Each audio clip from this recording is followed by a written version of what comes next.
Now available in paperback and Kindle. Vampires stalk the darkness of the Eternal Night. Get your copy of Eternal Night in paperback and Kindle on Amazon.com. Nia DaCosta has been announced by Marvel Studios to be the first black woman to direct a Marvel Cinematic Universe film.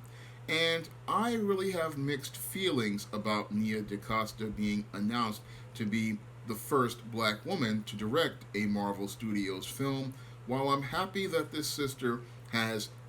gotten this great accomplishment, I'm really disappointed in Marvel Studios in the film that they chose for her to direct. Now, your Nia DaCosta has been announced to direct the sequel to Marvel Studios' Captain Marvel, one of the worst films in the Marvel Cinematic Universe. A film that has been critically panned by critics and is reviled by comic fans. And your Nia DaCosta, I believe, is too good to be working on a film like this, because it's clear to me that from looking at Nia DaCosta's resume, she clearly meets the qualifications to direct an African American fantasy film or African American sci-fi film, because she worked with Jordan Peele on the Candyman reboot, and she also worked on a horror film before that. So she clearly has the credentials for crafting an African American fantasy film or sci-fi film, but I believe Marvel Studios is doing her dirty in a passive aggressive fashion. Passively, what they want to do is virtue signal by saying Nia DaCosta is the first black woman to direct an MCU film, but aggressively, they're trying to sabotage the sister's career by giving her the worst film in the franchise. And I don't believe that's right, because what you're trying to do is make it where the sister has to work twice as hard to get half as far, and giving her inferior materials in the hopes that she'll be able to elevate it the way Patty Jenkins had to elevate a Wonder Woman script that was good for two acts and then fell apart in the third. And I don't think that's right at all, because if you're gonna believe in a sister's skills as related to directing a film, then give her a quality script and give her a quality story. Don't sit there and try to virtue signal passively by talking about how you're all about diversity, and then saddle them with a film that you know is going to fail, and then do this intentionally with malice of forethought, because what you want to do really is make it where this Captain Marvel 2, which you knew is going to be a failure at the box office possibly and will not do well, use that as an excuse to say, oh, this is why we don't hire black female directors,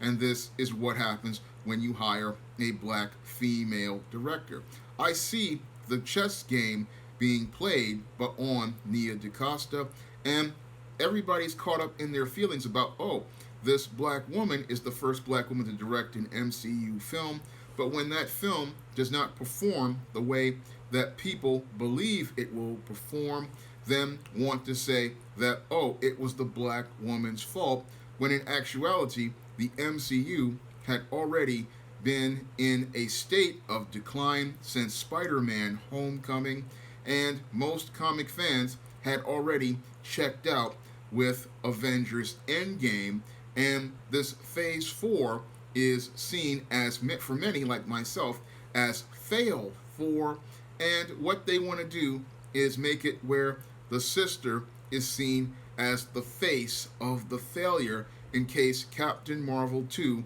turns out to be the MCU's second flop behind Eternals. So this is what they want to do as related to the chess game behind the scenes, and I want more people to see the subtle politics transpiring around them. And what I'm seeing here with this sister, Nia DaCosta, is she's being set up similar to what they did with Agent or Ava DuVernay and that film A Wrinkle in Time. Now, your Disney now knows that there is an audience for African American fantasy films due to the international success of Black Panther. And it's clear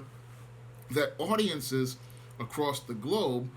don't have a problem with seeing black men and black women in fantasy films. And what your Disney wants to do is sabotage the success of black fantasy so that we won't see black men and women on screen in fantasy films. Now, I know there's an audience for black fantasy films because I've been selling books in the ISIS series, the E-Steam series, and the John Haynes series for over a decade, and my audience across the globe is larger than the audience in the United States for African American fantasy books. And I've sold books in the UK, I've sold books in Mexico, sold books in Japan, sold books in Africa. And what Disney wants to do is keep people's faces focused on images of whites in the role of fantasy because they want people to imagine a world still under white supremacy and the idea of whites controlling the images as related to fantasy and escape, because this type of media is what people imagine the future being like. And what they don't want you to do is start imagining a world where black people are in leadership roles, similar to what we saw with Ben Sisko in Star Trek Deep Space Nine or Netflix's Luke Cage. Those type of images make many of these white studio executives at companies like Disney very uncomfortable, and it makes them even more uncomfortable when they start seeing black faces starting to be the ones crafting the vision behind the camera, like what we see all with directors like Sally Richardson Whitfield, directors like Ryan Coogler, and now directors like Nia DaCosta. And if you pair that up with a visionary writer like myself, and we start crafting our own fantasy stories and start crafting our own materials, that means they no longer control the narrative as related to the black image in fantasy. And we'll finally start seeing some diversity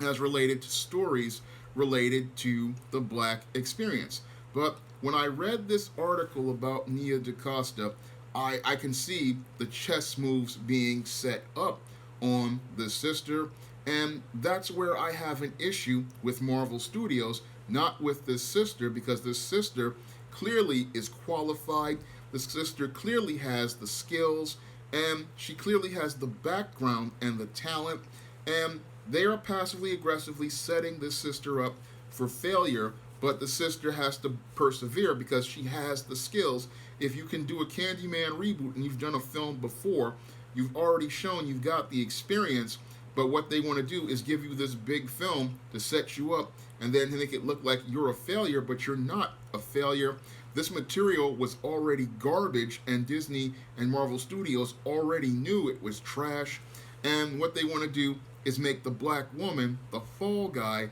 in as related to this movie. But Captain Marvel was trash from day one, and it was always trash because the character of Carol Danvers was practically ruined with this whole Captain Marvel concept from the comics, and she was shoehorned into this film and this Marvel Cinematic Universe as related as a point to virtue signal and to push a woke narrative that has taken over the whole Marvel Cinematic Universe in what I call Fail 4, what some people call Phase 4, which is supposed to be building up into this all-female Avengers, which is destined to die at the box office because, as we've seen from Ghostbusters 2016 and many other films, that people are not interested in this social justice feminist narrative that was pushed starting with Captain Marvel and that whole all-female Avengers scene in Avengers Endgame. People like heroines, and they like heroines who have the strength of character to persevere, like I do with characters like Isis and E-Steam and Matilda Crowley. And I think a great visionary director like a Nia DaCosta would work well with those type of characters. But this is a setup, and we need to start schooling a lot of our talented black filmmakers on the chess game that Hollywood plays, because this chess game that Hollywood plays is about sabotaging our black talent before it can go out here and these brothers and sisters can go out here and actualize their potential. Now, again, I'm happy that the sister got this opportunity, but I'm not happy with Marvel Studios because I know what your Kevin Feige is trying to do here. He wants to make the black woman the face of failure, no different than what they're trying to do at CW with your Greg Berlanti and Javicia Leslie. What your Greg Berlanti wants to do is make Javicia Leslie the face of failure for the second season of Batwoman, and then say,